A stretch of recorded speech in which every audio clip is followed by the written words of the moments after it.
Welcome to another virtual Sandy Chinga History Tour with the Arkansas Historic Preservation Program. I'm Ashley Sykes, and today we are at the Reeds Bridge Battlefield Heritage Park in Jacksonville, site of a Civil War military engagement called the Battle of Reeds Bridge, or the Battle of Bayou Meadow. Behind me flows the lazy stream of Bayou Meadow. In the 1820s, the federal government constructed a road linking Memphis and Little Rock. This road, which became known as the Military Road, became a significant route for anyone heading west through Arkansas, and it crossed Bayou Meadow right here, at a toll bridge that had been operated by John and Frederica Reed ever since 1838. So perhaps it was little surprise that this would become the site of a Civil War skirmish between Union troops seeking to advance on Little Rock and Confederate soldiers desperately trying to hold them off. Here to tell us what happened next is Mike Kish, the president of the Reeds Bridge Battlefield Preservation Society. The troops had come out of Brownsville, which is a town that no longer exists north of Lone Oak.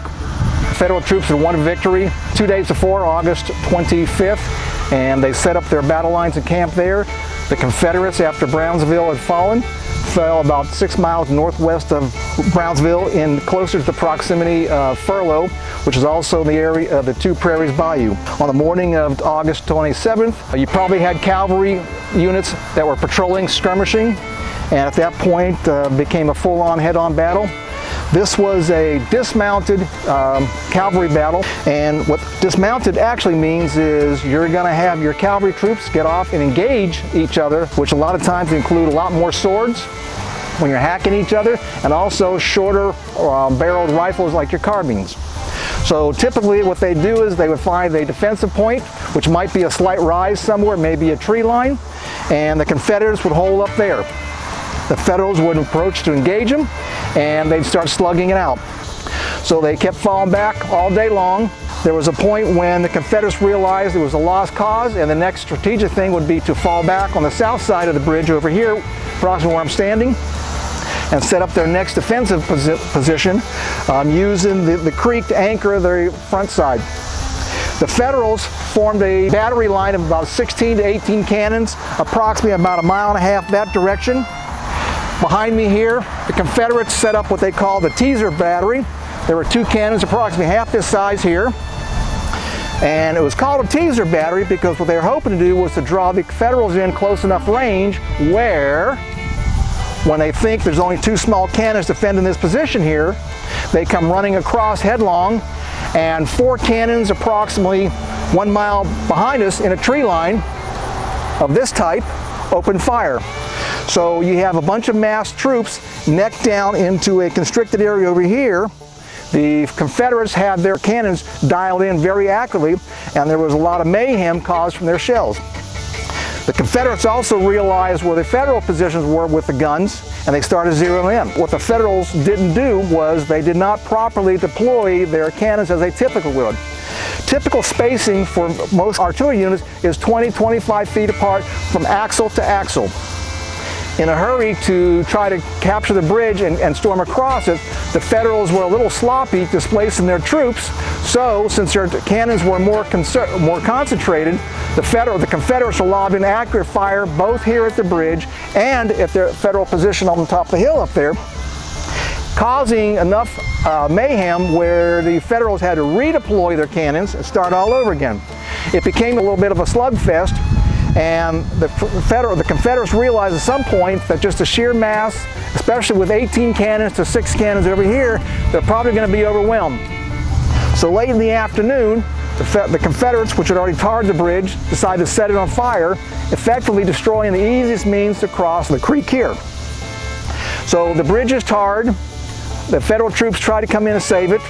More mayhem as they're coming into a concerted point, and they're being significantly impacted with the rifle fire and the cannon fire. It was a stalemate. They continued slugging out, exchanging volley after volley of primarily artillery fire. The Federals realized they're not getting across today. The Confederates realized this is going to be a position they can't hold. They have prevented the Federals from coming in on today. And what they ended up doing was retreating back onto the north side of the Arkansas River down in and around on the general area where the Clinton Airport is. After the Battle of Reed's Bridge, tensions that had been simmering between two Confederate generals for most of the summer finally boiled over, resulting in the last known duel ever to take place in Arkansas, near this spot, on the morning of September 6, 1863. John Marmaduke had held a grudge against fellow General Marsh Walker for actions taken or not taken at the battles of Helena and Brownsville earlier in the summer. Finally, at the defense of Bayou Meadow, Reed's Bridge, Marmaduke was placed under Walker's command, which inflamed his resentment even more. During that battle, Marmaduke had requested Walker come to the front lines for conferences. Walker stayed back at headquarters behind the lines and refused. So Marmaduke was so frustrated that after the battle, he requested that he either be transferred out from under Walker's command or that his resignation from the army be accepted. He was transferred. However, communications between the two generals went downhill from there. Walker felt that Marmaduke was questioning his courage, and so he demanded satisfaction, which meant a duel. The duel was scheduled for the morning of September 6th at the home of Godfrey Lefevre near Little Rock. They marked off the paces, waited for the command, and fired. Both men missed, so Marmaduke fired again, mortally wounding Walker this time. Walker actually held on until the following evening, giving the men enough time for Walker to forgive Marmaduke, and then he died. Marmaduke was placed under arrest because dueling was illegal in Arkansas. However, he was shortly released because the Confederacy had just lost one good general and couldn't afford to lose another, right when the Federal troops were on the brink of taking Little Rock. Of the three battles that took place during the Union drive to capture Little Rock, the Reed's Bridge, or Bayou Meadow battlefield, remains the most intact today. As a result, it best represents that 1863 Little Rock campaign. And though it didn't keep Little Rock from being reclaimed by the United States, this battle did slow down the Federal advance. For these reasons, the Reed's Bridge battlefield was listed on the National Register of Historic Places in 2002 for its national historic significance. To dig deeper into the history of the Battle of Reed's Bridge and the Little Rock campaign overall, come visit Reed's Bridge Battlefield Heritage Park. The site is easily accessible with a quick exit off of US 167 in Jacksonville, interpretive panels, and a cell phone audio tour will give visitors more information, and you'll get a sense of the different troop locations spread out in front of and behind Bayou Meadow during the battle. The Jacksonville Museum of Military History is also just 5 minutes away with more information about this battle and other military heritage. Next month for Sandwiching in History, we'll travel up to Searcy, the county seat of White County. We'll explore the historic downtown and learn more about this fascinating city.